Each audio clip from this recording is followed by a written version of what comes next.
Le temps est long, très long pour les amoureux des planches. Depuis le début de l'épidémie, les professionnels du théâtre grincent des dents, en raison des fermetures des salles de spectacle.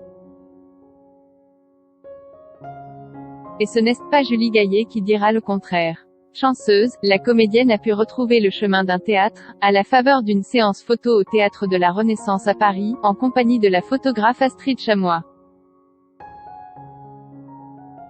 Quel bonheur de retrouver le théâtre le temps d'une séance photo, a indiqué l'actrice de 48 ans, visiblement ravie, dans une série de clichés publiés sur Instagram ce jeudi 25 mars.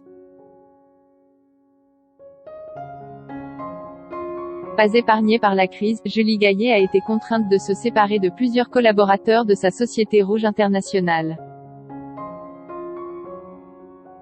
En effet, sa boîte de production s'est retrouvée à l'arrêt à cause des mesures sanitaires contre l'épidémie de Covid-19.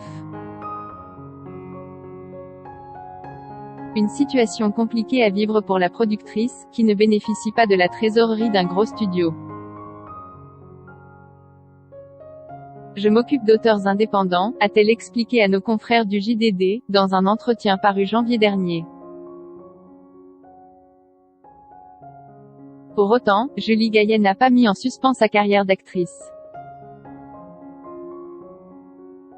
Si ses activités de production sont, pour l'instant, au point mort, la compagne de François Hollande sera prochainement à l'affiche de plusieurs longs métrages, dont le téléfilm La Dernière Partie, de Ludovic Colbeau-Justin, avec Franck Dubosc, et Comme une actrice, de Sébastien Bailly.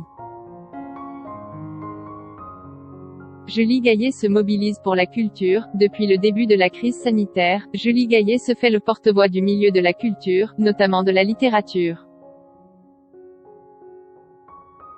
Lors du second confinement, en octobre dernier, la comédienne avait lancé un appel pour soutenir les librairies, contraintes de fermer jusqu'à nouvel ordre. À cette époque, les librairies n'étaient pas considérées comme des commerces de première nécessité.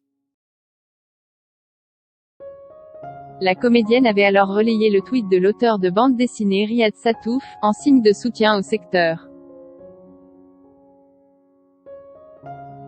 Levez la main si vous voulez que les librairies restent ouvertes, lançait alors le dessinateur, accompagnant son message d'une illustration de petite fille en train de lire un livre.